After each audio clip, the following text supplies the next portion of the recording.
Good morning, good afternoon, and good evening, and welcome into episode 59 of Kayfabe Council, the show where we review and critique news topics and segments in the world of professional wrestling. My name is Pretty Tony, and alongside me, as always, is the good brother TF Joker. Joker, what's crack, man? What's going on? Oh, not much, PT. It's the end of the week. It's the start of the week, whatever way you want to look at it. And I am feeling a bit drowsy because I had a big feed earlier on, and I am just, having that kind of food coma sort of vibe. That sort of drowsiness that you can only get from just being still full up from a really good meal. Where I come from in the cockles of New York, we call it the itis. Some people are familiar with that term, some people are not, but it's the lethargic feeling that you get when you eat a lot of food and you need a nap. I completely agree. I've been there. Luckily, I don't eat a ton or really, if at all, just hydrate before we record and then eat afterwards. It is what it is. I feel you, man. That rundown feeling. The weather, it's getting hot. Today it's only 119 where I'm at. So it's hot. Mhm. Sometimes you eat, you need a little bit of a nap. You need to stay rested. You need to stay hydrated. You need to make sure you're feeling comfortable. Oh yeah, it's not hot here anymore, by the way. We have thunder and lightning, by the way.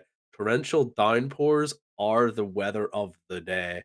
I think my mum's car and my car have both been like power washed about 6 times today, and I wouldn't be surprised if someone somewhere got hit by lightning just randomly because it just happened. That's a fair play. So over by me, we're getting crazy hot weather. Over by Joker, we're getting some crazy different thunderstorm and rain clouds. Wherever you are listening or watching, make sure you're safe. Make sure you're trying to stay cool. Make sure you're hydrated. Make sure you're taking care of yourself. It's one of those dog days of summer where sometimes the weather can't be predicted and things outside of your control a little crazy, much like wrestling's been quite intriguing this week, much like the weather. So we'll get into a couple topics here. But just be good to yourself, like we say at the end of the episodes. Just make sure you're good to yourself. Joker, are you taking care of yourself? I mean, I'm trying to. I've been sick the past 2 weeks, bud, and I've just been loading myself up full of paracetamol, full of Lemsip, from hot drinks with paracetamol in them. I think I'm on my second bottle of cough syrup. I'm trying to be good to myself, PT, but myself's not being good back. That's all we can ask for. Sometimes it agrees, sometimes it doesn't, but we'll get into taking care of ourselves, try to figure out what's going on, much like what's going on with the world of wrestling, as we'll get into with this particular episode. All right, before we kick into the show proper, we here at Kayfabe Council are saddened to hear the passing of Mike Halleck, known to many as Mantor in WWE's New Generation. Our thoughts are with his family, friends, and fans at this time. All right, you can find us in video form at youtube.com/kayfabe council and in audio form wherever you get your podcast from. On this week's episode, we look at what's going on with WWE factions, AEW Blood and Guts fifth team members revealed, and AEW banned and approved move list. So, coming up first,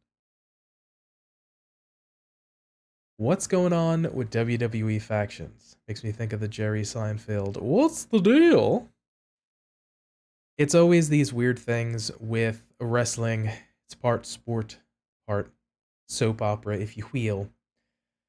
But WWE in particular, because we have a long track record, a long history of shows to go off of, is very particular when it comes to factions and to a certain degree tag teams. So, of note, while I was researching for last week's episode where we highlighted the Judgment Day, I was noticed how WWE's positioned them and their storyline very strong, as we mentioned. But I became conscious of the odd booking, or shall I say, pseudo-typical WWE behavior of how they handle WWE faction warfare, if you will, odd to the shoutouts to the 90s era, Attitude Era.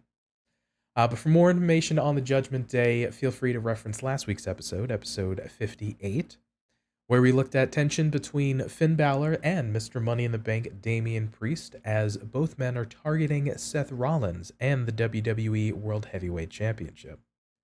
But this past week on Monday Night Raw, Finn and Damian seemed to sort things out as they ended up winning the six-man tag match against Seth, Kevin Owens, and Sami Zayn.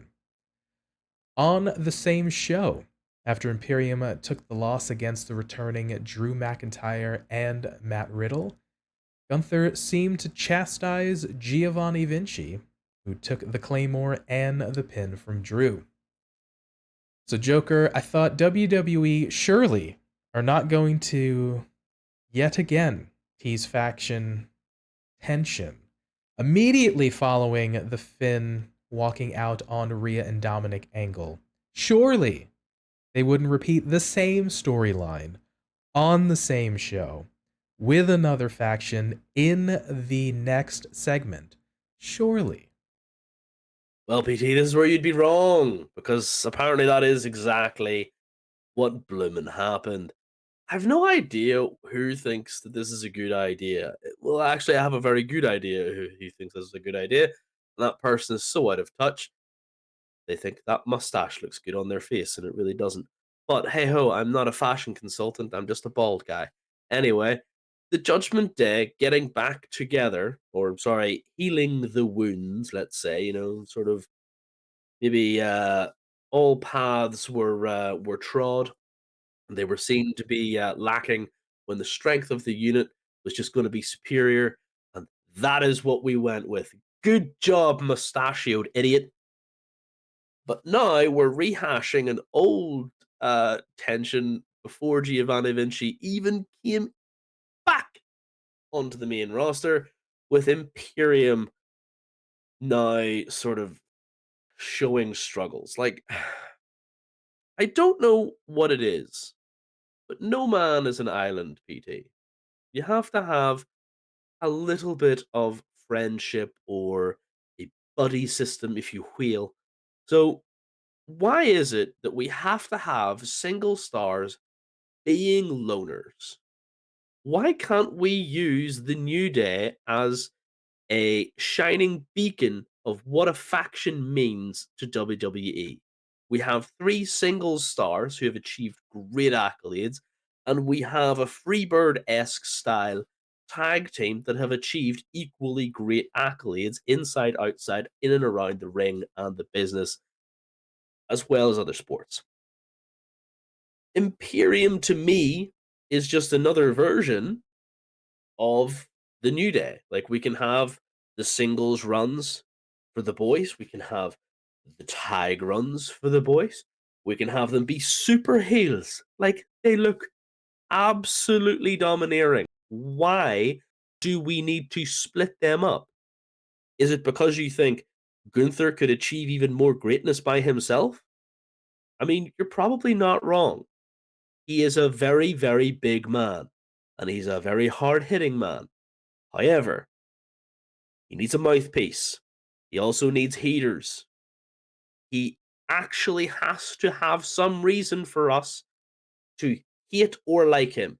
And having that little team of the lads around him is good for Gunther. Also good for the boys that's with him, because they're getting a little bit of the rubski.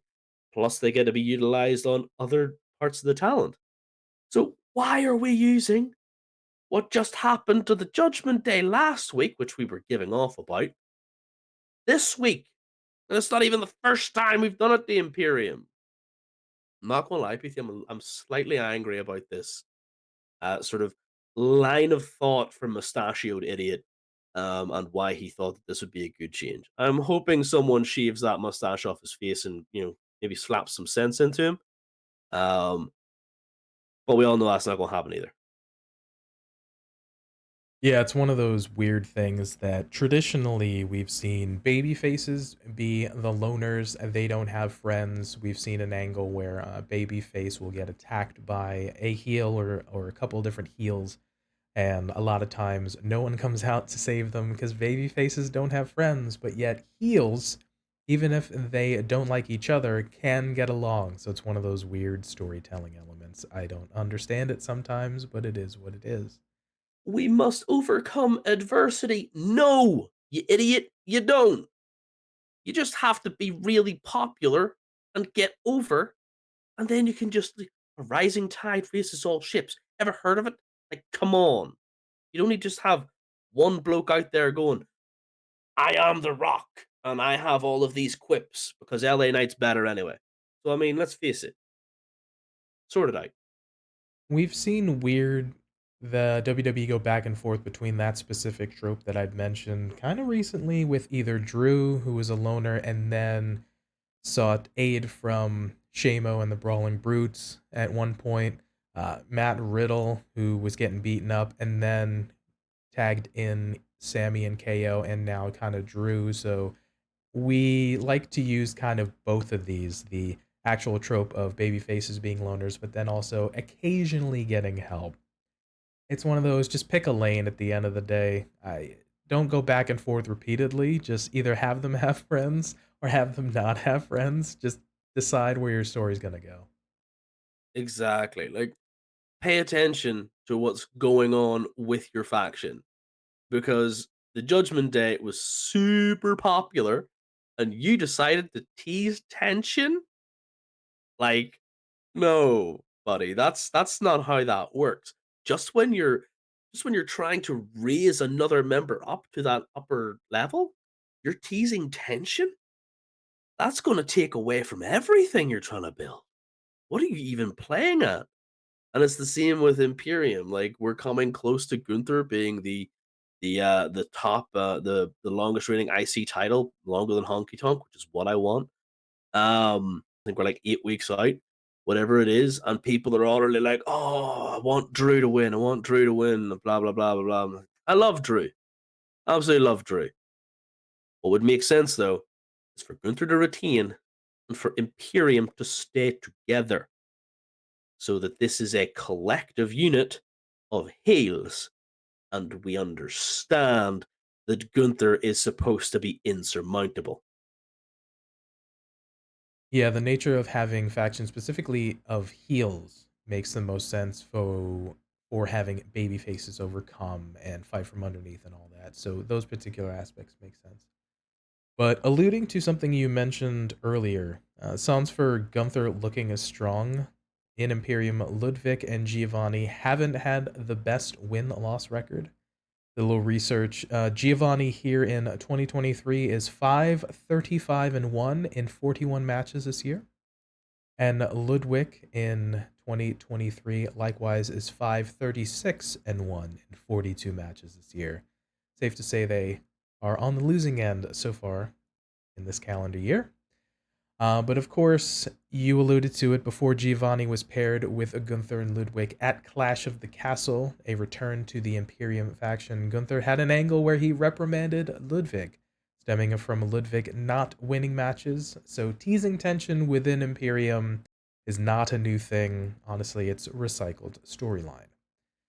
That notwithstanding, this got me thinking about other factions within WWE.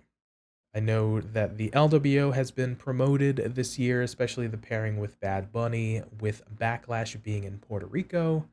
They were pushed as huge baby faces. However, as of late, they just have been hit or miss in terms of their booking or just showing up on the show. So I looked into it. Santos Escobar just won the United States Championship Invitational on SmackDown. Before that, he was in the Money in the Bank ladder match, so looks like he's been on TV. That's fair play. Zelina Vega just lost to Bayley on SmackDown. She was also featured in the Women's Money in the Bank ladder match, so she's been able to be on TV. But conversely, Cruz del Toro and Joaquin Wilde, their last match was the tag team title gauntlet, lost on SmackDown on June 16. Ray has been MIA as of late, but he will be in the next week's United States Championship Invitational. And then the other faction that I looked into that I was going to highlight, and some people may have forgotten, is the Club. We have AJ Styles, the leader, has been featured on SmackDown, losing to distraction from Karrion Kross in the aforementioned United States Championship Invitational. Mia Yim occasionally comes out with AJ, but her last match was that mixed tag match with AJ, losing to Kross and Scarlett on June 16th SmackDown. And the Good Brothers, who some people may have forgotten about, actually got a TV spot in a backstage segment with AJ after the last match was the aforementioned tag team title gauntlet loss on SmackDown on June 16, much like the Legado del Fantasma team in LWO. Honestly, Joker, I know the storylines and the booking run hot and cold on people. It is what it is. I get it, but those two factions, LWO and the club, were drafted high in the most recent draft this year. But yet, they've been hit or miss with they been featured or getting segments at all. It's been hot and cold with them. So do you feel like the blame solely falls on creative, or is it maybe another factor? There's two factors. One is 100%. In fact, no, it's really only one. It is creative. 100%. It's creative. It's always going to be creative. And it's the lovely trope that we had of uniting the titles. The factions that we have talked about tonight all have one thing in common. They all have a tag team in there, but they have no title to fight for. None of them are in a title situation. And it's one of those things that we joke about it a few, like maybe last year, maybe before the titles, in fact, the year before, 21, it was always the same teams. It was always going to be the Street Profits and the Usos, the New Day, or some configuration of like 2 to 3, stand in teams. And it was always the same matches for the titles whenever the Street Profits had the titles. And Randy and Matt as well. Randy and Matt. I thought I said Randy and Randy for some reason. Um, so it's one of those that you're like, we need to take these titles that Sammy and Kevin have and separate them so that we can give these teams some competition and some reason for being. Because otherwise, there's really no point to having tag teams on a tag teamless show. Like, that is something that I sincerely feel that we need to change as soon as possible. Cruz del Toro and Joaquin Wild, they don't exist.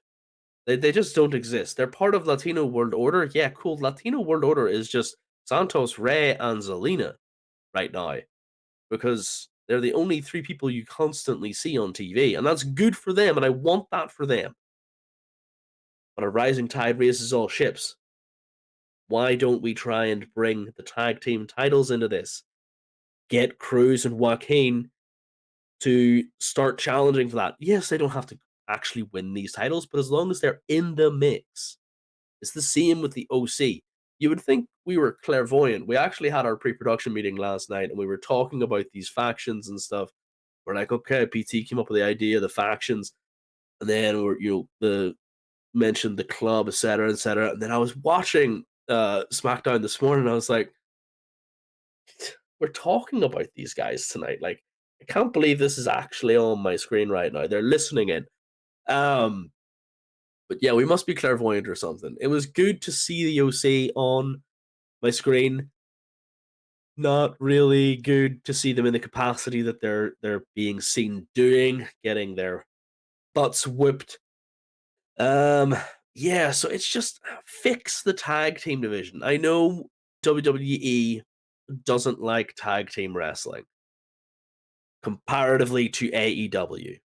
It can be said that Vince hates tag team wrestling. That's whatever, Mustachio. Just sort your life out before you try and ruin everyone else's here, because these stories that you are messing with and these people, like, you could get so much more money out of all of these individuals if you utilize them. I don't know, man. I just feel really bad that I feel bad that these guys aren't getting utilized. They probably feel the same way. I'm not going to put emotions onto them. They probably feel okay about it. You know, maybe the OC boys, Big LG and Karl Anderson are probably sitting on that being, I'm okay not having to travel to TV. I got the bag. But, everybody else is like, just want to make more money. I need to get more screen time, et cetera, et cetera, et cetera. So, yeah, sort these out.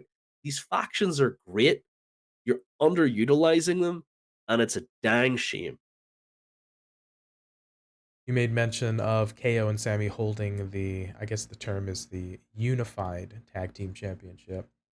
Of that, the tag championships and the women's titles were the last of the titles to have the nomenclature of a Raw and a SmackDown. Now that we have rectified of sorts the women's titles with the WWE and the World's Championship for the women, I have a sneaky suspicion at some point we will do away with the Raw and SmackDown naming of the tag team titles and sort that out, probably separate them and kind of do that because we like to have them pairs, especially with Raw and SmackDown being each brand. So at some point, hopefully we sort that out. But I was thinking to myself as you were talking about,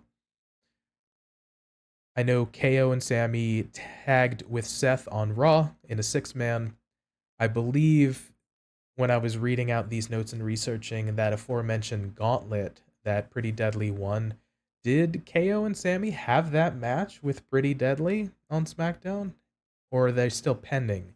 The fact that I can't even remember if they actually had that title defense, because I know Pretty Deadly won Yeah, and I then they don't know. stayed in the ring, and Sammy and KO are like, what are you still doing out in the ring after a commercial break or whatever? So it's like, I yeah, it's honestly have crazy. no idea, dude. I like you're asking that, and I'm like, actually, I don't. You'd think that a title defense would be something that they would have kind of said about, but I know it was Sammy's birthday the other day, so probably time off or whatever. But yeah, it's been a few weeks since I've seen them on SmackDown. Anyway, Yeah. On Money in the Bank, they were up in the stands. And then I believe on the day before, they may have had that tag team match with Pretty Deadly. I'd have to go back and research. mm, Let us know down in the comments if they actually did.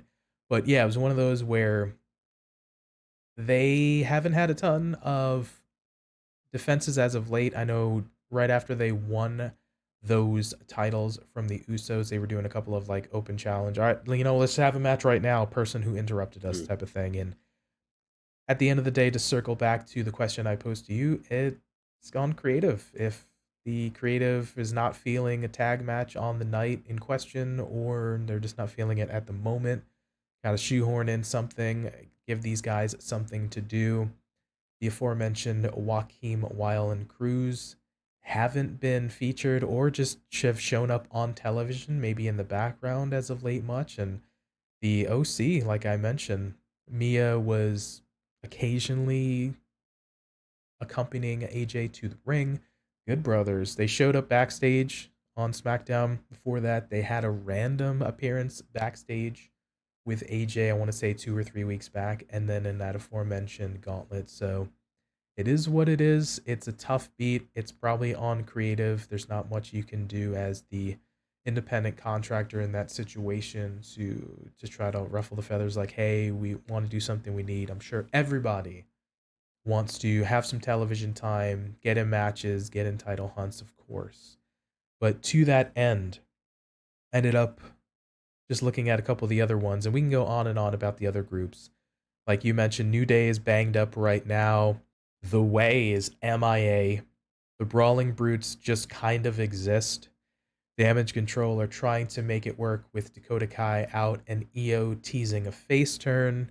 Hit Row is relegated to dark segments. The Bloodline are separate from everything. They're always being featured. It is what it is. But do you think it's going to take some time, or for these groups, Joker, what do you think it's going to take for them to get TV time, for storylines, for matches? Is it possible injuries to someone else, like a Mustafa Ali Kofi Kingston situation? Do you think maybe it's more TV time, having too much talent? What maybe do you think is an overlying issue? It's going to be a sort of issue. People aren't going to like what I'm going to say. It's the bloodline not existing anymore. The bloodline not taking over everything to do with SmackDown will get all of these SmackDown factions and individuals more time on the TV because we're giving so much time to building something with Roman Reigns without Roman Reigns being there means that we're having to take time away from everything else. Like anytime a segment with Roman runs long, it's everybody else suffers for it.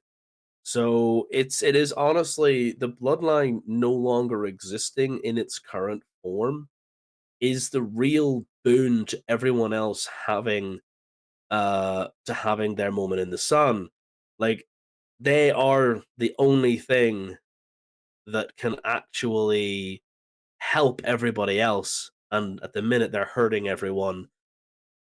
And specifically is Roman hurting everyone because we're trying to maintain his relevance without him being there by having these dramatic segments with Jay, which are good, don't get me wrong, but we don't need to run 10, 15 minutes long with him every blooming week, rehashing the same thing just to have a brawl, happen. And it's like, guys, I'm kind of I'm kind of done with the meandering. Can you kind of pick up the pace and get into at least a trot? So yeah, that would be my main thing. You get rid of that one big blight against this division. This I say division, I say this group uh thing that we have, the factions, as it were. Then I reckon there'd be more room for people to breathe. The tide could rise, these ships could rise, and we could have more success for these individuals, and we would see less of the Juso. It's an interesting note. I look back at the previous SmackDown where that Bloodline opening segment ran 30 plus minutes. So, and by consequence, other folks' time in matches or segments, I'm sure, had to either be trimmed or cut entirely. So, it's not a out of the realm of possibility. It's a fact that Bloodline gets a lot of TV time. It's just is what it is. So maybe it's something of if that was scaled back a little bit, the reassessing or reformulating of TV time to other segments and other people could be a fix. I know that WWE is hot on Bloodline, of course. They get a lot of TV time. I'm sure the merch sales is up there, probably within the top 10. They are, I'm sure folks are interested in their TV segments. It is what it is. But yeah, maybe if that cools off and they decide to curtail that a little bit, maybe there's more opportunity time for other folks. Who knows? That's going to be the big thing for people. Like if we can get past this without going, oh, we love the bloodline, we love Roman. It's like no, no, no, no. It's getting stale. You need to know when to cut your losses here, folks. And at the minute, the bloodline and Roman especially are cutting into everyone else's time. And as much as people probably aren't going to complain, because yes, merch and everything, I think merch sales were reportedly up for the first time in a long time for a lot of individuals. But TV time is what people kind of want. They want to get out there and they want to do their matches. They don't want to have them cut. So I mean, they don't want to have them revised several million times either, which also leads to time being cut. So yeah, definitely something that we need to work on is giving these factions the proper time. Stop trying to split them. Figure out ways to get the tag team division back in order. And for, the love of all that is good in wrestling, please just, you know, give us a reason to actually not have Roman on our TV. Yeah, it's one of those where at the end of the day, you don't want to have one thing negatively impact one other thing or everything else. So, not to say that the bloodline is a negative, it's making a lot of money, folks tune into it, but it could be the WWE, and we as fans could probably do a little better about getting other folks an opportunity as well so that it doesn't hindrance. And the fact that, one last note here, like you said, the WWE has a track record of not liking factions and or tag teams for that matter. The tension piece we're running with right now currently exists in the Bloodline, in the Judgment Day, in the Imperium of sorts. I mean, damage control to an extent. We really like teasing tension within groups to a certain degree on the peripheral. We've talked about it, or the commentary has talked about it nauseum. The Street Profits. Just are they going to break up? Is there tension? Is one better than the other? They teased tension ages ago, and then it Yeah, just kind of dropped yeah. because it was a silly idea. Yeah, you mentioned it before. The New Day is a fantastic idea. We're coming up on 9 years, almost 10 years of them being together as a unit. You can have them together in different iterations and support one another and be successful for all the team members. We can do this without breaking up. So, lots of factions going on, lots of things. How do we make this better? There's no simple answer, but we figure we presented a couple of different ideas. So, those were our thoughts on what is even going on with WWE factions. Let us know down in the comment section below on YouTube or hit us up on Twitter, Instagram. Let us know if you have ideas about what's even going on with factions in WWE. Do you have a suggestion? Do you think there is a possible fix to spreading the love a little bit more around? All right, the next segment we're going to talk about here, AEW Blood and Guts 5th team members revealed. On AEW Dynamite, Don Callis makes his entrance to announce the 5th man for the Blackpool Combat Club at Blood and Guts.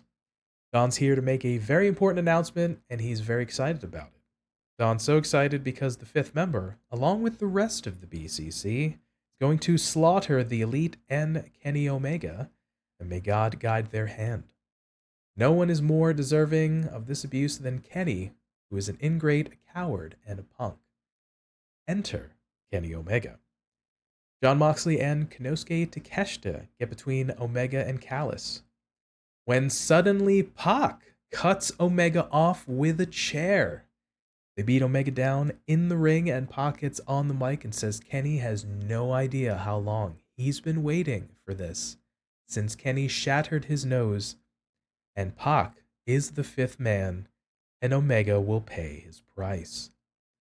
Mox and Takeshita collar Kenny with a chair. Pac goes up top. John asks for last words, and Omega says they still have a 5th man too. Lights go down. We get a video package. Kota Ibushi is coming to Blood and Guts. The Golden Lovers stand reunited. Suddenly, the Hung Bucks save Omega and clear the ring. Hangman Adam Page says Wednesday they'll finish this once and for all. Kenny says they're done and never out. And they're going to show the BCC it's about heart, passion, soul, friendship, and love. Consumed by rage, they'll never prosper. Next week, they'll find out the hard way that a little barbed wire is nothing compared to what they'll do. And when they're down and out, that's when Kenny'll come for Don Callis. Joker, we have the completed teams. Pac will join the BCC, the Blackpool Combat Club's team. Kota Ibushi will join the Elite for Blood and Guts. I gotta say, to be honest, not bad choices. Much more satisfied with these choices than the previous choices, which I did end up giving out about. Obviously, with the Elite, we had Eddie Kingston and Tomohiro Ishii last time. Because Kenny was in a match. Fair enough, he couldn't make it. But, Kenny Omega and Kota Ibushi were always meant to be in the 5-man. If we weren't going to have this iteration of the Elite in this match,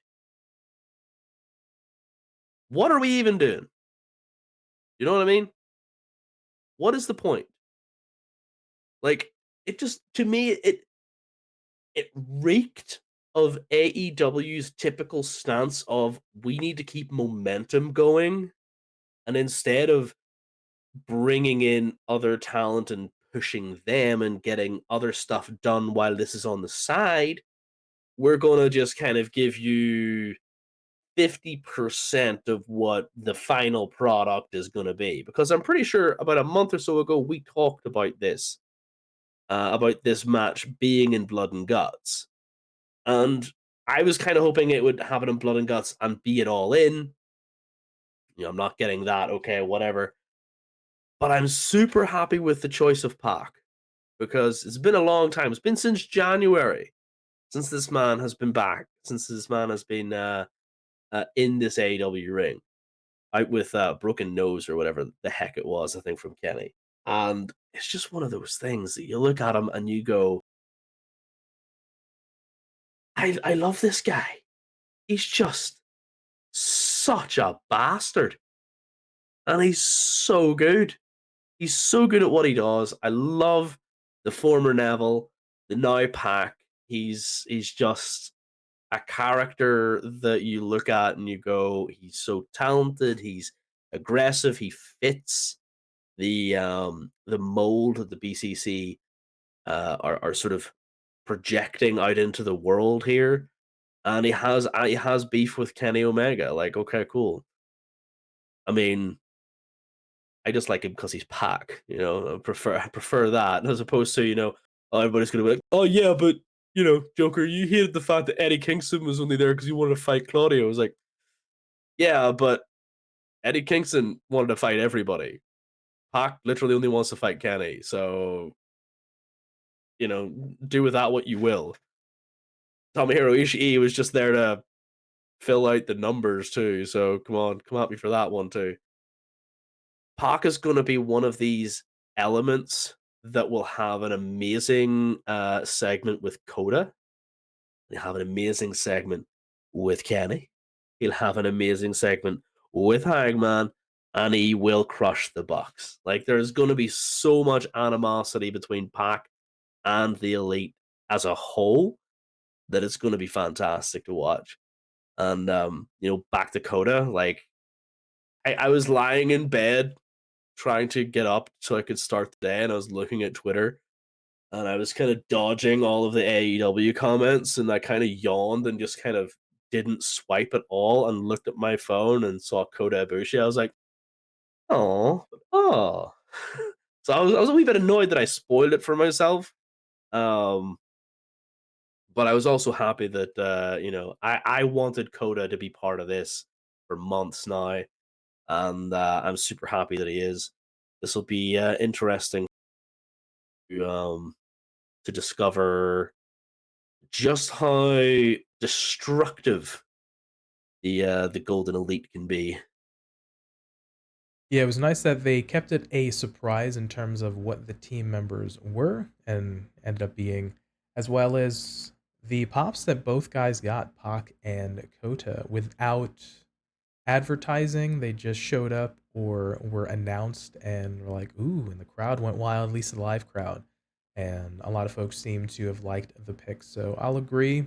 Really, really great choices. I think it's going to elevate the match itself.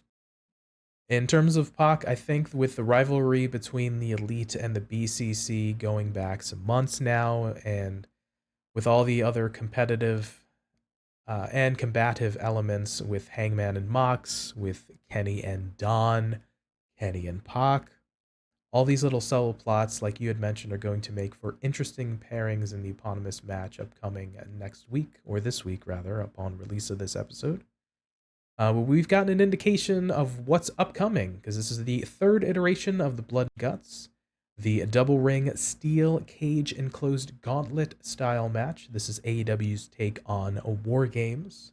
In 2021, we saw the Pinnacle prevail over the Inner Circle as MJF was threatening to throw Chris Jericho off the top of the cage. Sammy Guevara surrendered for his team to ensure Jericho's safety. However, the dastardly heel that MJF is pushed Jericho off the cage anyway. Oh no. Yeah. Last year, 2022 saw Eddie Kingston, Santana, and Ortiz, along with the BCC, defeat the Jericho Appreciation Society, where Daddy Magic, Matt Menard, submitted to Claudio Castagnoli's sharpshooter on the top of the cage before Chris Jericho could submit to Eddie Kingston's Stretch Plum. With the previous matches to go off of, stories we have, the tension between all these guys, are you looking forward to this match, plain and simple? Yeah, it's going to be the only reason I'm going to tune in the Dynamite, if I'm perfectly honest. AEW have done a not so great job with the Owen this year. I'm not interested at all. I am not really interested in an awful lot of the stories. I feel like they're doing the same deal that WWE is doing with the Bloodline. They're stretching storylines out that don't need to be stretched out. The stories are taking far too long. I know they're trying to build anticipation, but you don't need to build anticipation for Hook versus Jungle Boy. You just need to let Hook beat the tar out of Jungle Boy. It's that simple. It's not something that needs dramatized. You can get a lot of matches out of that. You don't need 2 weeks of Jungle Boy going, I'm going to Hawaii. And you're like, okay, cool. I mean, I know he's going for his, because it's his girlfriend's birthday or something, but like, I still don't care. That story needed to be told this week or last week. It's just some silly stuff like that there. Good to see we had Athena and Willow main eventing Rampage, which I really enjoyed. Big fan of Willow, big fan of Athena. Ladies killed it. Love to see that happening more often. So, I have to give AEW a little bit of a compliment. I can't just sit here and rag on them like they're doing everything wrong. Everybody would be like, oh, you're a WWE apologist or something. Like, no. I hate both companies equally. Don't worry about it. So yeah, like love to see that aspect of it working out well. We're getting a decent run at this women's division, which I love to see. But everything else for me is falling apart. The tag division is kind of recently. So yeah, literally the only reason I'm going to be tuning in to Dynamite will be to watch this match because I am super hyped for it. And I've wanted to see this iteration of this match for months. You brought up an interesting note of storylines dragging on. I recall last year we had mentioned, I think either post or during the Blood and Guts season, we noticed and we reflected towards the end of last year the feud between the BCC and the Jericho Appreciation Society. They had numerous matches. We had the Anarchy in the Arena. We ended up having the Blood and Guts. We had different mini feuds within that. That feud dragged on. That was 4 or 5 months. That was basically the latter half of 2022 for AEW, that those two factions had some sort of match or iteration between them two. It almost felt like, had we had Anarchy in the Arena, had we had Blood and Guts, and it wavered off there, it would have been fine, but it ended up kind of kept going to a degree. And then basically, I think around November time is when we started to get like a Mox and a Hangman, and sort of plant the seeds of this initial beginning of BCC transitioning over to a elite thing. Also, you had to bear in mind that the elite were off because of the all out shenanigans, the fallout from the brawl out and all out. That Mm-hmm. notwithstanding. The other piece about the weirdness that AEW does with storylines, and we've mentioned it both with WWE, we've mentioned it with AEW, we've talked and spoken at length about what's AEW doing with their women's division. We've had a couple episodes where that's been the topic of that nature, but the AEW has been getting better to a certain degree, but there's still opportunities. I like that there's more and different women featured. We're always a big fan. We want everybody to be successful, the guys and the gals. The I also appreciated that Rampage had Willow and Athena there as the main event to lead into the Owen for both matches on Collision. We were taping this just before Collision, so bear in mind. But yeah, it's one of those where there's still weirdness and opportunities around the women's division. the tag team division, both the duos and the trios, whatever happened to the House of Black as a whole and them defending? I did like them with that new wrinkle of we have this match, but the opponents can pick a stipulation thing. I thought it was cool, but The House Rules, yeah. that's cooled off because we've had Buddy and Brody fight Andrade El Idolo. Thank you, Kevin Kelly, for finally getting that correct. Appreciate you. Much love to you, brother. Taking notes from They Dasha. took him a few weeks, man. Andrew El Idolo, El Idiolio, notwithstanding. Where I'm going with this is, has AEW have opportunities with their storylines in their divisions? That's a fair statement to say. I think from observations, even the fans will say we can always improve. WWE likewise has opportunities with certain pairings and factions and things. We just spoke about it in the previous topic, but here's where I'm drilling down at. So long as they don't have these storylines drag, like we the aforementioned BCC and Jericho Appreciation Society at the end of last year, other factors came into play. We're finally getting the payoff here. The combination of the Golden Elite taking on the BCC. We ended up having that 10-man at Forbidden Door. Now we're having this Blood and Guts.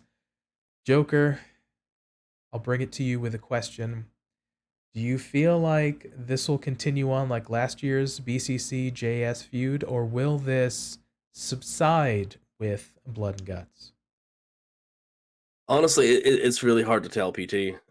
It'd be nice to be able to say yes. But last year, with that feud, it just kind of kept happening. There was no reason to have the next match. They just had the next match because the boys decided they wanted another match. With this one, it's a big stipulation match. We're bringing in one person who hasn't been in the ring, been seen in the main spotlight ring in 4 years, and Pac. And where it's a big thing, so like logic would dictate that this is the blow off. I want to say yes so bad, but I just can't. I just don't think it's the end of this. I feel like All In is going to be the true end. I don't know what's going to happen there. Maybe a singles match between Kenny and Takeshita, or Kota and Takeshita, and Kenny and Mox, or something like this. Here we'll have singles matches. Something like this here. I don't know. What do you think? As far as the team goes, we had that 10-man. We had that. Did we have what was the Anarchy in the Arena before? That was the BCC, and was it the Elite? A couple It was the months Elite. back? Yeah, it was 4v4. Okay, thank you. So we had the 4v4 Anarchy in the Arena, we have the 10-man at Forbidden Door, we have the Blood and Guts now. Traditionally, it's in groups of 3. So I can kind of go either way. As far as the teams, it might subside. We might get a little bit of that spillover in terms of a duo, tag, or a singles match, like much like you had mentioned, to kind of cement, and then these guys can part ways. That's our biggest fear, like we'd mentioned in previous episodes about that BCC JAS. Just don't make it feel like it's overstayed its welcome. I like that we're getting this match. Let's turn the burner off on the stove and let it simmer and then kind of cool off naturally, as opposed to just kind of ham-fisting forcing it. So all these guys, a lot of people like a lot of the members in the BCC, and Pac, of course, and Konosuke, and the fellas in the Elite. Let's maybe not give them a thing of like, man, this is getting stale. And that's just to some folks. Some folks would love another year of them going at it, but let's leave them wanting more as opposed to overstaying our welcome. All right. The final thing on this topic here, I just wanted to softball it over to you. Before Wednesday's reveal, who did you think was going to be the final members of the respective teams? Kota Ibushi was 100% my pick. 100% was always my pick for the Elite. And honestly, like I never even thought of a member for the BCC. I legitimately didn't have a pick. because I was just so focused on the fact that we could have literally anyone in the BCC really. I was just so focused on Kota Ibushi and was just like, yes, 100% this has to happen. This would be primo sense. This would be the best thing ever. And I'm super stoked that it's Pac. Like, not gonna lie, Pac. We have lauded Pac so many times in the show. Like, love him to death. Think his athleticism is great. His skills in the mic are fantastic. His ability to sell are second to none. That man is going to show you how to sell. He's going to put a master class on of how to sell. Watch him. He's going to kill it. But yeah, who did you think it was going to be then for these two teams?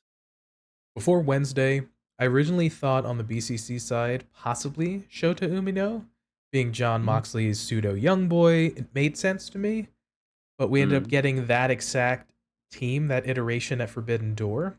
So outside of Mox, Shota didn't really have a connection to any of the opposing combatants. So I know Shota is targeting Okada at the moment. So, okay, fair play. So since we got that exact team, three lads in the BCC, Shota and Konosuke at Forbidden Door, I was like, okay, maybe we want to change that up.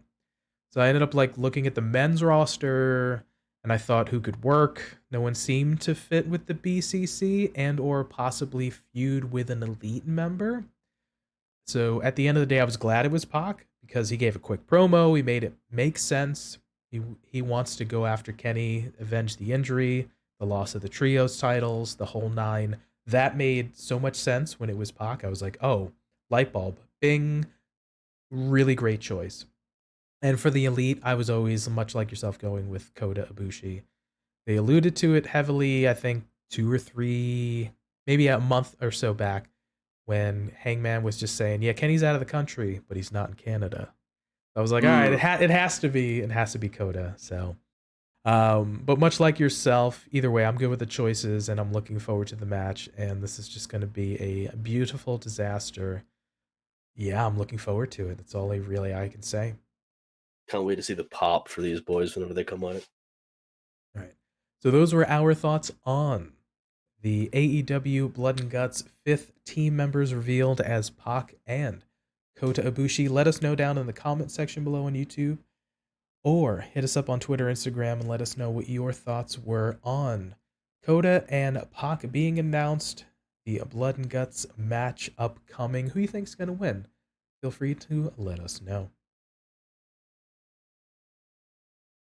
All right, and the last topic we're going to cover here on today's show, the AEW banned approved move list. So this past week, Fightful Select has obtained a document created by AEW regarding moves and or actions that are banned or restricted as the company is adopting a new health and safety protocol. While several people in AEW have seen it, there are several wrestlers who haven't. So the list itself falls under 2 categories. The first of which is banned things, which include, quote, unprotected chair shots to the head, shots to the back of the head, buckle bombs, and blind moves backwards into the turnbuckle, fencing responses, which would be unnatural position of arms following a concussion, seizure cells, spitting, bleeding in the crowd, weapons or projectiles in the crowd, taking drinks or food from guests in the crowd, and finally, physical contact with the crowd. So those are things that AEW feels should be banned at the moment. The second category here is a list of moves and actions that have to be approved by coaches and officials. Of note, there are, quote, spots and bumps on the ring apron and outside, table, ladder, chairs, spots in and out of the ring, only allowed with padding, any elevated spots outside of the barricade, dives and ladder spots on stage, around the arena, and other places outside the ring. All pile driver tombstone variations, including sit down drivers, inverted poison hurricane rana, and vertebreakers. High-risk dives or top rope moves, including 450, 630s, double moonsaults, shooting star presses, etc. Intentional bleeding of any sort, not just blading. Throwing people into, through, or over ring steps, commentary table, bell table, or guardrail/barricades. Chairs, pipes, kendo sticks, hammers, ring bell, bat, chains, title belts, etc. To elevate a little bit, thumbtacks, skewers, barbed wire, and other sharp puncturing objects, aerosol sprays or liquids. Throwing any weapon or object/chairs, choking, strangling with hands or a weapon on hanging spots. Injury spots or angles, whether or not the medical is involved/called to the ring. Any physicality in the crowd or crowd brawling. And finally, any physicality involving referees, managers, extras, celebrities, or special guests. Quite a bit of the list there. So, Joker, it's a lot to take in. So, in regards to the first category itself, the banned moves, is there anything that stood out to you? Is there anything that surprised you, to be honest? Not really. It kind of all makes sense. Unprotected chair shots to the head shouldn't happen. CTE, concussion protocols, everything should be in place to protect the wrestler. You're not like, I don't care who you are, how young you are, how long you think you've got in this career, how immortal you think you are. I'm going to tell you how to do your job. Do not take a dang unprotected chair shot to your dome. It's stupid. So yes, perfect. Strikes to the back of the head. I'm a little bit surprised by this. Some people, like Will Ospreay, have the move the hidden blade. Kind of appears to look like it's strike to the back of the head. Any knee shots like the V trigger and stuff, obviously to the front, but there are knees to the back of the head. A wee bit surprised because that does cover some people's move set in a sense. Blind moves backwards into the turnbuckle. I'm not a huge fan of the buckle bomb. Probably because ever since Seth Rollins did it to Finn Balor and busted his shoulder, and we talked about it a few weeks ago. Like I've not really been a fan of that, so that makes sense. The seizure selling could be, that actually makes sense. It could be a trigger warning, and it, like if somebody sees somebody's having a seizure, it could mean could bring a trauma response. I feel like that's perfectly all right. And physical contact in the crowd, like you don't want this giant athlete coming over the guardrail and smacking you in the face. Like imagine you and your kids are in the front row and Kenny Omega lands on your 8-year-old. You're like, well, I guess I'll just have to make another one. Like, because that one is now completely crushed under Kenny Omega. So it's one of those things that these banned moves and banned things make sense. One of the ones that was funny to me, uh, but after a moment of sort of reflection, it made so much sense that I wasn't even thinking about it, was the taking food and drinks from fans. It was so alien to me whenever I started watching AEW that wrestlers were doing this. They were taking food, they were taking drinks from the fans and drinking them. Like Hangman and the beers, or it was I think it was Matt, I think it was Nick actually took like he was asking for a diet Pepsi. It's like, do you want to, like somebody said, do you want a drink? He goes, is that diet? Like you could see him mouthing it. So it was one of those things, and I was like, this is nuts. Like, why are they doing this? This like somebody could have spat in that. It could be drugged. Like, I'm not saying it is, but like my immediate thought was like some people could be absolute evil people and do this sort of thing.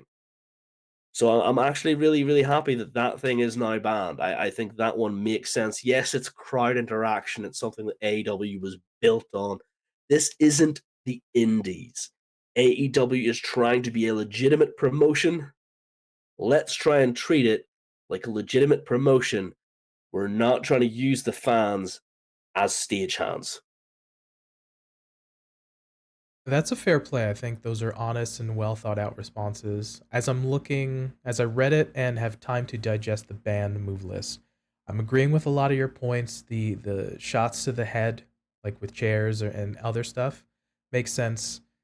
I mean, we've had in the past like 10 or 15 years, we've had so many wrestlers pass away from just damage that their body has taken, and just you've seen them just it takes its toll. And shots to the head, we're knowing more now, like you spoke to it about CT and all this other stuff. Like these guys have just taken a beating, and we know now more so that it takes its toll. And there used to be a line on commentary, he got his brains scrambled, and it's like, oh man, like it was a line on commentary at the time, but like you think and sort of look at your 2023 mindset, and you're like, man, that's just it's not good all around.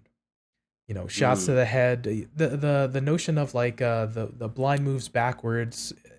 I think it's come down to it's kind of a safety thing where guys are it's a buckle bomb. It's those like poison rana. The match with Nick Wayne and Swerve Strickland, where he ended up doing the poison rana off the second rope, Brett's rope, and they've Nick Wayne and Swerve Strickland have wrestled a couple of times, and this was the third match that happened this past week. But it was one of those where Shane Swerve Strickland itself, he ended up, landing relatively after he came up after the move. He seemed to be relatively okay. He ended up winning that match, but it was one of those where, man, those look like nasty bumps, and those you land high on your shoulders, and you have your head and your neck and your arms to help sort of situate yourself. But those are rough landings, man, where you want to mitigate. The Rite of Forbidden Door, the Tiger Driver 91, everyone exploded about that move that Osprey hit on Kenny. So things like that, I'm understanding and I'm getting it, right? Things mm. like you brought up a really good point, the seizure cell. Folks, I had before I moved out of New York City, I was in a band and my drummer suffered from seizures, and it's crazy, and it's a frightening thing, and you don't know what to do if you're not prepared, and it's one of the scariest things ever. So I completely understand the notion of the spitting was another thing that, in retrospect, now after you had mentioned your thoughts, that we're still living in an age of the global pandemic. It's still a thing that's happening and going around. People are still getting sick from that particular infection. So it's something we're going to have to deal with going forward. I kind of get it. Uh, and then the last sort of portion about the crowd interactions, the not taking drinks or food from the guests, and the physical contact with the crowd. Until you brought up about the, you know, sharing of drinks and stuff, I instantly thought of the ongoing global pandemic. And then also too, you brought up of that's a fair point. There's a lot of, sharing even of saliva you don't maybe don't want to do at a thing, because you don't know what, maybe somebody might be sick, and you don't want to have somebody be out sick for a week or two potentially just because they wanted to have that thing. I get it. I'm not trying to be a hypochondriac, but it is what it is. And that last final part, the physical contact with the crowd. Man, at the end of the day, folks love to see a big old wrestler just slap a drink out of somebody's hand and heel up in the crowd and jaw with the crowd, and totally understandable. But you want to save yourself a lawsuit, man. Somebody, a wrestler grabbing someone's shirt, or slapping a fan or something like that. When you come to a show, you don't necessarily think this big, gigantic individual is gonna lay their hands on me. Much like if you go out to a grocery store, you go to the market, you go to a restaurant, you go to school, you're not expecting. Even if it's, you antagonize, you kind of don't want to have that. So I can see themselves trying to save themselves from a little bit of a lawsuit ski, brother. But Yeah. to wind down my point, they want to play it a little bit safe to varying degrees for the wrestlers' healths, and both for their show and for their company. I can understand why they want to cool off on these things. Yeah, I mean, just to kind of finish off my point, if you want to do any crowd interaction, have a plant section. If you're on the internet at all, you will have seen this week that Mr. LA Knight has been everywhere. It's not a show unless you get LA Knight in a few times, PT. I'm going to try and shoehorn him in everywhere, much like I do with my guy Cody. Anyway, LA Knight was using so many plant sections throughout the years for WWE. That's how you do it. You get a plant and you have this guy just jaw jacking someone completely unknown, just jaw jacking and being all like completely rude. And he has a beer and he throws it in one of their faces and then he gets slapped. You know, that's how you do it. You don't have like, of course, actual fans. Some of them are a-holes and some of them will not get the memo. So at that point, you go, hey, security, get this guy out of here. He's not a plant. I don't like that guy. You don't take it into your own hands. Equally, just kind of don't do 450s or topes into the crowd, please. There's kids, there's women, there's maybe infirm people who are there as well. Like, you don't know who's in that crowd. And yes, you're trying to give them an experience, but the experience should start and end at the guardrail, not at the door. And that's just my personal opinion on sort of fighting in the sort of seats. Finally, if you have any sort of opinion on CT or concussion protocol or anything, go and watch a dramatized movie called Concussion. It's just so good, and it is dramatized. It's based on real life, and it shows you the dangers of what this kind of stuff does. It is so silly that this is only now being published as a banned move. This is what, coming up to 4 years of AEW's lifespan, and we're only now seeing unprotected chair shots being banned. That to me is far too late. Um, and I don't care who you are, that shouldn't be a thing. So please, let's stick to this list. Let's not have some sort of fire seal where everything must go. AEW's done for, because I promise you, these banned moves are not the end of AEW. One final point on these band things. I think about the interactions with the crowd. There's an old adage that if a fan jumps the guardrail, they're fair game. They can literally get legally, allegedly, beaten up by with no repercussions from the fan. You don't hop the guardrail. So I think about if I was going to go to a show, if I was going to bring my partner or my nieces and nephews and things like that, and somebody kind of comes up and they take a hard bump against the guardrail or accident, like I don't want them to get hurt because we're there to enjoy the show. I just think about that. Mm. I'm probably going to get heat from the audience, but it is what it is. Just make sure that we can respect the boundaries of the athletes and hopefully keep the fans safe. Let's keep everybody safe. If I Mm. get heat for that, I'm sorry, but I feel like we all want to make sure we're enjoying the show, the talent, and the fans all together. Some of the best kind of decisions that WWE made was to make those guard padding things immovable. Do that. Job's done. Fair play. All right, so the second portion of the list, the approved moves and actions. Is there anything that stood out to you that surprised you of the list presented? Kind of a lot of it, yeah, because it all screams Blood and Guts and John Moxley. Like, we talked about this last night in our pre-production meeting, where bleeding on purpose. John Moxley can't walk to the ring without bleeding. Injury spots. John Moxley can't help but bleed on the way to the ring. That's an injury. Any spots are brawling in the crowd. BCC. Any spots involving non-wrestlers like referees and managers. BCC. High risk dives and top rope moves. The Elite. Like, bruh, what? And then using weapons, throwing objects, that's going to be Blood and Guts. And that is completely down to the BCC, because they use weapons. I know an awful lot of other people do too, but they are the violence group. All variations of pile drivers, hurricane ranas, and sit down drivers. I'm sorry, boys, but the Meltzer driver is now an approval only move. Like, what? Like, you know, poison ranas. I mean, I'm kind of split on poison ranas. And hurricane ranas and pile drivers. I'm split on them. Part of me is happy that there's sort of a restriction on them. Part of me is sad because I like seeing the resurgence of them. They are an awesome move to behold when done well.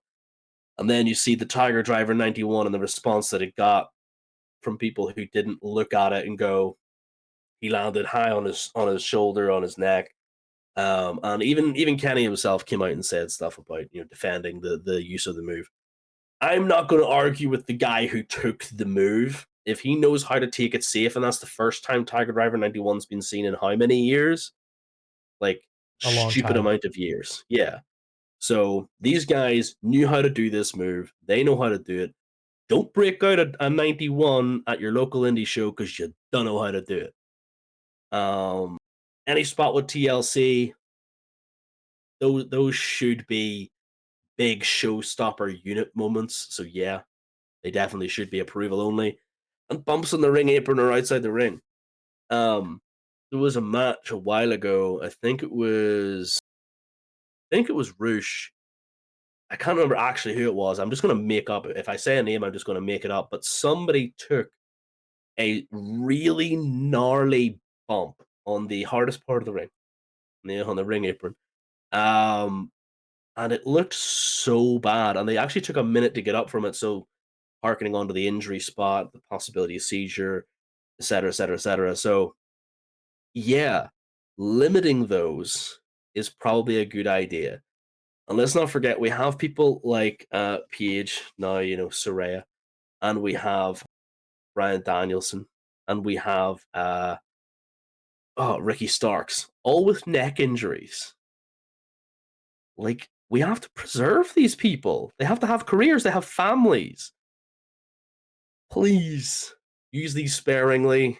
I'm happy with this list. I'm confused by the timing of the list, right before Blood and Guts, because, like I said, BCC and Elite, a lot of this is going to have to be approved. And I don't mean like, will it be approved? John Moxley demands most of this list be approved. So I mean, yeah, it's unsurprising, I suppose, but not a shock. Fair play. To reiterate my earlier point, it seems AEW having some guidelines for the health and safety of the talent. I always just think is a great thing. It's demanding sport. People get hurt. People have taken huge bumps and walked away. Fine. Some people have taken seemingly innocuous bumps and have gotten seriously injured. But it seems the obvious things that we're moving away from, shots to the head make sense. I'm on board with it. But the exciting moves at the end of the day, they're still going to be there. The approved list that you just mentioned, right? With a producer, it's to make the bigger stuff, and it seems like it's just going to do the same things that we're going to do in multiple matches. We don't want to have a table spot in 3 of the 4 matches, or we don't want to have every single match has a tope spot or some things like that. So I think it's more so to help kind of have a balanced show. Every 4 matches getting color. It diminishes all those things to at the end of the day. So really, are we gonna probably still have the same kind of baseline action? Probably. We're still gonna have topes. We're still gonna have 450s and things of such. We're gonna have, when it's appropriate, like a Blood and Guts. We're probably gonna have some weapons and all the different et ceteras and things of such. So I think it's more so just, not to say that we're blowing it out of proportion, but it's to have a more balanced match, and to have not maybe necessarily be like an indie show. We're gonna have the Wild West, the opening match. Hey, we're gonna give you 12 minutes, and you're doing literally everything under the sun. A table spot, topes, 450s, literally, and they're like, well, okay, what's the second to last match gonna do? What's the last match gonna do to differentiate if we blew it out of the water in the opening match? I'm just using a hyperbole, but I think it's more so maybe in the vein of that, to help balance it out and to help keep most of the matches unique without taking away from guys' offense and things of such. I completely agree. And that's just the message. I completely agree. Fair play. All right, I ended up grabbing a note actually from Dave Meltzer. He mentioned on Figure 4 Online regarding this particular aspect. He ended up speaking to a member of the talent of AEW roster. Quote, one wrestler noted to us that you won't see any changes that would be noticeable since all of those things that you have to alert the producers about were all things that the talent would already been telling the producers about to begin with. He noted that during the rare occasions where people do something in the moment that would violate the rules, it could be an issue after the fact, but noted those are rare.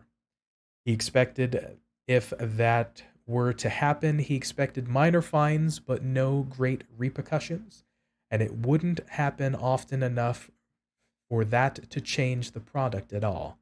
This is a anonymous wrestler speaking to Dave. Much like I mentioned, seems like nothing too big a deal in terms of the fan experience anyway.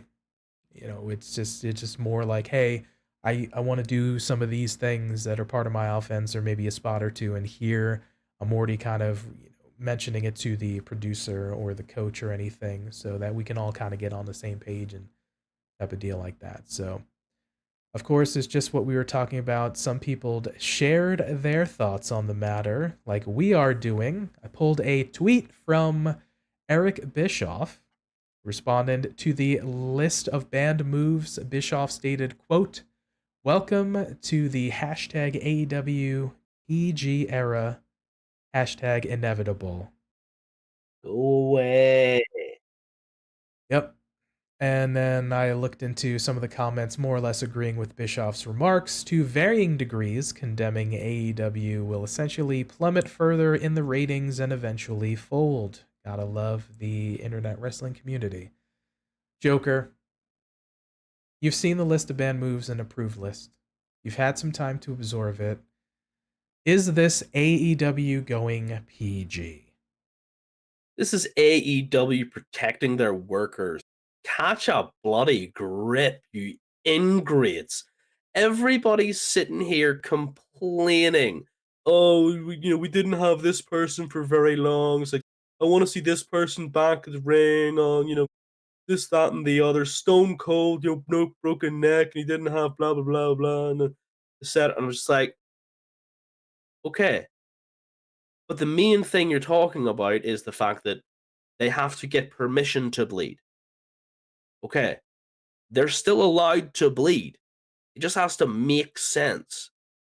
They're still allowed to do injury spots. It just has to be approved. Choking, high risk dives. These things can all be done as long as they're approved. The only things you're saying that makes this company PG is unprotected chair shots. I want to see someone possibly die. Yeah. Go to hell. No, unprotected chair shots, smacks to the back of the head. You wouldn't run up the. There was actually a video of a boxer who was punched in the back of the head, had a stroke, and died because he was punched in the back of the head because his opponent was an absolute d-bag. So no, this is not AEW going PG. This is AEW doing the right thing and protecting its workers. I love to see it. I'm praising them for it. And if Eric Bischoff wants to say, oh, I've been in the business for X amount of years and blah, blah, blah, blah, blah, and I think this is them going PG, I don't care, Eric. I really don't care. Because quite frankly, you left the job because you couldn't keep up with it whenever you were giving it back in WWE. You even said so yourself. You weren't keeping up with the product. You had no passion for it. So why should I have to listen to your comments now? This is people protecting their workers. And it should have been done long ago. I don't disagree. The way I see it, it's two wrestling companies that offer something different, WWE and AEW, right? Different presentation, different characters, different athletes, different stories. I think that's a fair thing to say. I can see a switch of some of the in the moment decision stuff, like an improv thing, like the going into the crowd or slapping a fan's drink out of their hands. Totally understand that aspect of it. But at the core of what makes AEW and in this instance, themselves AEW. I don't see Tony Khan going on TV and saying, "We're not going to insult your intelligence with this passe stories about good guys versus bad guys." I think at the end of the day, the core is more than likely going to stay the same at the moment.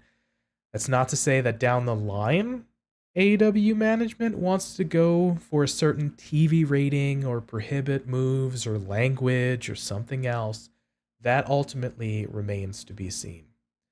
After WCW and ECW folded, a lot of the fans, were disenfranchised. We complained that WWE got boring, that there wasn't anything else that resonated with people. It was very homogenous. We had things like TNA Impact in the early 2000s, which some people had access to Ring of Honor. Other people, maybe a smaller crowd, had access to New Japan. And that's great, right? At the end of the day, you want to go with what you like, much like a TVs, much like movies, much like music, with anything, any kind of media that you consume. With AEW being around since 2019 and a certain section of the wrestling community enjoying a different style, the different presentation, they ended up returning to wrestling. And that's the great thing about it. It's the variety, it's the spice of life. We talked about it on numerous occasions. Some sections of the wrestling community were so upset, they were disgusted, they were reviled, that there was something else, an alternative, if you will. But at the end of the day, and I'm probably going to get smoked in the comments. I'm probably going to get some heat online. Probably I can hear the torches and the screaming coming. Just enjoy what you enjoy. It's okay to like something and not unabashedly, systematically tear down something else. You and I, we're on this wrestling discussion right now. You and I don't like the exact same TV shows, films, music, movies, video games. You like what you like. I like what I like. We've shared what we enjoy with each other, and we've actually, you know, I've discovered things through your suggestion and through some of the things you've liked. Doesn't mean just because we don't agree 100%, I need to unabashedly tear down things that you like because I either have no interest or just don't like things. It's just that doesn't it's not that's not logical human behavior. So at the end of the day, I'll here. Thanks for coming to my tech talk. I'll wind down with saying at the end of the day, just like what you like. You don't need that anger in you. It's not good for your health. To circle back to our original point from the opening, just like what you like. It's okay to have different things out there, as with everything else in the world. Let me just stand in front of all the bad comments and say, if you agree with Eric Bischoff and think this is AEW going PG, I disagree with you and your opinion sucks. Come at me, bruh. There it is. The internet wrestling community can be a divisive place to be and be involved with. We're always going to have our opinions, and if my opinion differs from you, then we're going to argue. It doesn't always have to be the case. You can like different things. It is what it is. That's why we have different companies at varying degrees of levels. We have different wrestlers. The old adage of somebody watches a clip of something, this is not wrestling. Wrestling is a very vague and wide thing. We had big beefy boys slapping meat in the 80s. We had a little bit more smaller athletic guys in the 90s. The introduction of the indie slash TNA slash X Division style becoming prominent in the 2000s. The hybrid style of things coming to prominence in the 2010s. Everybody's going to like something different. Just enjoy what you enjoy and just go along for the ride. I hear the torches and the pitchforks coming. I'm sorry, but it is what it is. The beauty of this kind of content, PT, is if I did catch anyone with that net, then I can just ignore them in the comments because again, their opinion means nothing to me. So yeah, and just I'm gonna have to echo what you said. Just enjoy it. Like if you don't enjoy it, don't watch it. I don't enjoy NXT. I don't enjoy Impact, so I don't watch them. I don't sit here and rag on it. Like, there's no point. If I don't watch it, I have no opinion with which to rag on it for. So there you go. If you like it, watch it. Don't, don't. End of. Like what you like. Don't have hate in your heart, brother. Let it out. So, with that, thanks for coming to our Tech Talk. Those were our thoughts on AEW's banned / approved move list. Let us know down in the comment section below on YouTube. Hit us up on Twitter, Instagram. Let us know what your impressions were of the banned / approved move list. If there's anything that surprised you, and a flaming topic, if AEW is going quote unquote PG. All right. Interesting show this week. Factions in wrestling. Are we using them properly? Are we being overused? Are folks giving opportunities? Big matches coming up with surprise members revealed. Are we going in for safety of the wrestlers? Or are we just giving out about it's not my wrestling anymore? Lots of things we covered in the show. Yeah, and some of it was, I'd say, more important than others, and some of it was just more interesting than others. I definitely feel like the direction that a company wants to go in with their talent is indicative of storytelling and how much and how well they treat their talent. So yeah, it's definitely something that we have to keep an eye on for sure. For some factions, we have to keep an eye on for the protection of some wrestlers, and yeah, we all have to kind of meet in the middle and watch that faction warfare, where there's going to be plenty of blood, plenty of guts, and see Kota Ibushi and Pac beat the ever loving heck out of each other's teams. Yeah, quite the wide array of topics that we covered. I think the common thread of if there's a lot of stories to be told, we want to make sure that the wrestlers and the fans themselves are safe when executing that it can be entertaining, that we can have a variety within our wrestling, whether that's on a show or in a story or with a group that folks can resonate with, folks then cheer or boo to their heart's content, and at the end of the day, just enjoy that we have lots of wrestling to choose from and not maybe just one flavor of vanilla.